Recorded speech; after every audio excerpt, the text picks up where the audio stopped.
우리 시청자 여러분들의 건강을 책임지라 건강 엑스파일 장우 아나운서입니다. 네, 앞서서 이제 쭈를 먹고 땀 흘리시는 분들 보셨습니다만 요즘 같은 때는요, 그냥 바깥에 나가서 한 30분만 걸어 다니면 땀이 쭉쭉 쏟아지지 그럼요. 않습니까?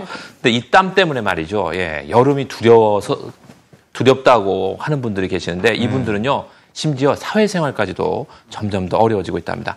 대충 감이 오시죠? 그렇습니다. 오늘은 다한증 환자들의 얘기를 한번 해보겠습니다. 크루즈 간다! 땀 크루즈 갔습니다. 진짜 깜짝 놀래요. 왜 이렇게 막 많이 나와가지고. 많이 났죠? 톱스타에게도 굴욕을 안기는 그 이름은 땀. 색깔 있는 옷 입으면은 다 표신하고 땀이 물 흐르듯이 뚝뚝 떨어져서. 피할 수 없는 땀과의 전쟁, 다한증. 그 원인부터 치료법까지 지금 공개합니다.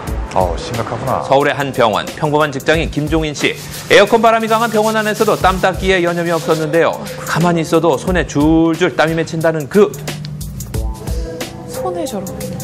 평소에 땀이 많이 나는 편인데 특히나 손에 땀이 많이 나서 사회생활 하기가 너무 힘들어서 오늘 병원 찾아왔고요. 악수는 못 심한 땀 때문에 글씨 쓰는 것조차 쉽지 않다는데요. 땀 때문에 잉크가 번져버리기 일쑤.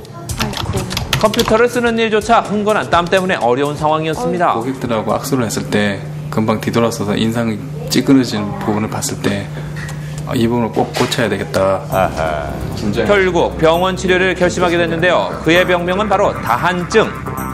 기구 같은 걸 만질 때 그런 땀에 이렇게 화학물질 같은 게 녹아서 접촉성 피부염이나 이런 것들을 일으키기가 참 쉽죠. 특히 한포진 같은 2차 감염 질병 때문에 더욱 괴롭다고 합니다.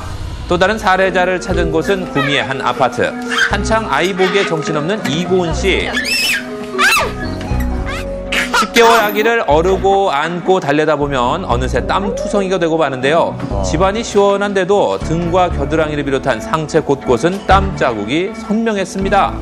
이렇게 땀이 나면 바로 이렇게 사람들이 다 알아볼 정도로 막 옷 색깔 변하고 막 다 티가 나니까 좀 그런 것도 부끄럽고.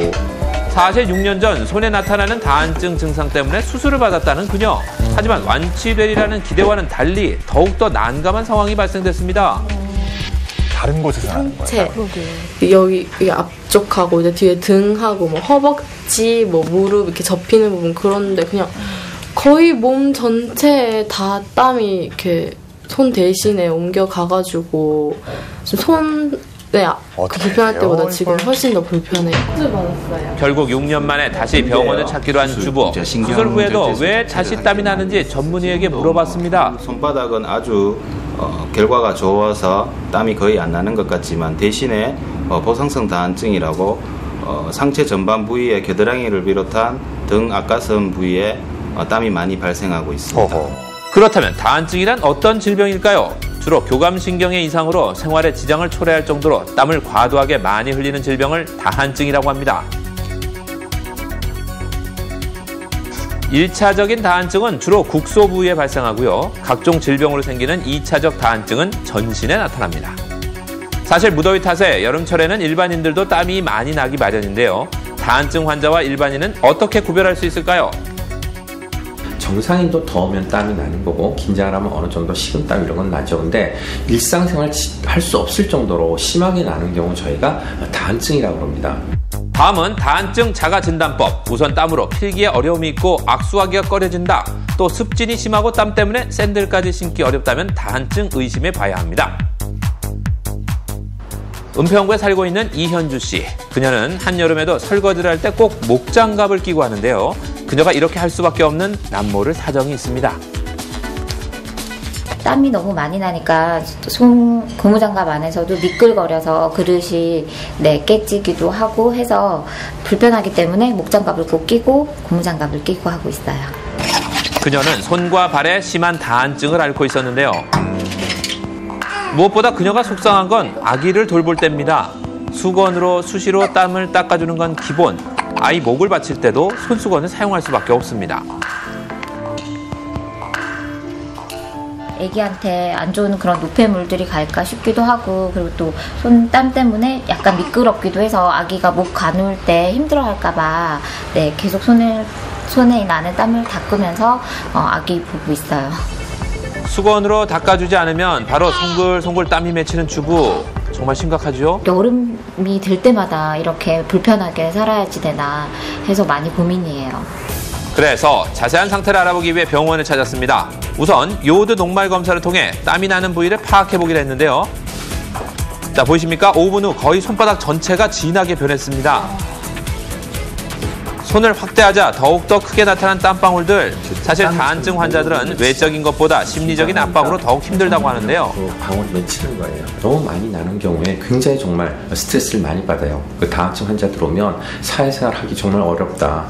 정말 힘들다. 다 그만두고 싶다. 이런 얘기들을 많이 하시거든요. 꼭 그 전문의랑 상의를 하셔서 치료받는 것이 좋을 것 같습니다.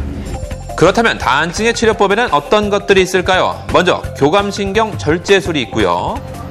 레이저를 이용하는 시술인 땀샘 융해 흡입술,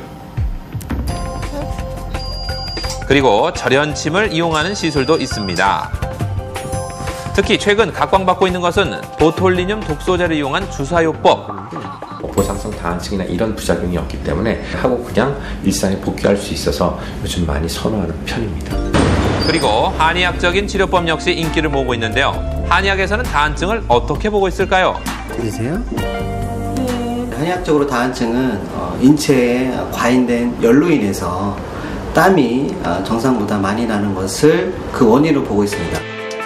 한의학에서는 오장육부에 과잉된 열 때문에 다한증이 생긴다고 보는데요. 이 체질에 따라 소음이는 긴장성 다한증, 태음인은 두한부와 겨드랑이 부위에, 또 소양인은 얼굴과 손에 생깁니다. 태양인의 경우 다한증이 잘 발생하지 않는다고 하네요. 다음은 한의학적 치료법입니다. 한약이나 침, 약침, 목욕요법 등이 다한증 치료 방법으로 선택되는데요. 어떤 외과적 시술보다는 인체 내부의 오장육부의 편차나 그로 인해서 생긴 열의 균형을 맞춰주는 그런 치료 방법을 사용을 합니다. 그렇다면 다한증을 예방하는 방법은 없는 것일까요? 첫 번째, 맵고 자극적인 음식은 무조건 피해야 합니다. 과도한 음주 역시 금물이겠죠? 또 카페인이 많은 커피와 유제품도 자제해야 한다는 거. 끝으로 스트레스를 풀기 위한 적당한 운동 필수. 하는 것이 중요하고요. 나이가 들면서 좋아질 수도 있는 질환이라는 확신을 가지시고 생활을 하시는 게 좋지 않을까 생각됩니다. 뜨거운 여름 더욱 피하고 싶은 다한증, 가볍게 여기고 방치하기보다는 조기 진단과 예방이 중요하다는 사실 꼭 잊지 마시기 바랍니다. 네. 조기 진단으로 얼마든지 이제 치료할 수 있다고 하니까요. 숨길 필요가 전혀 없을 것 같아요.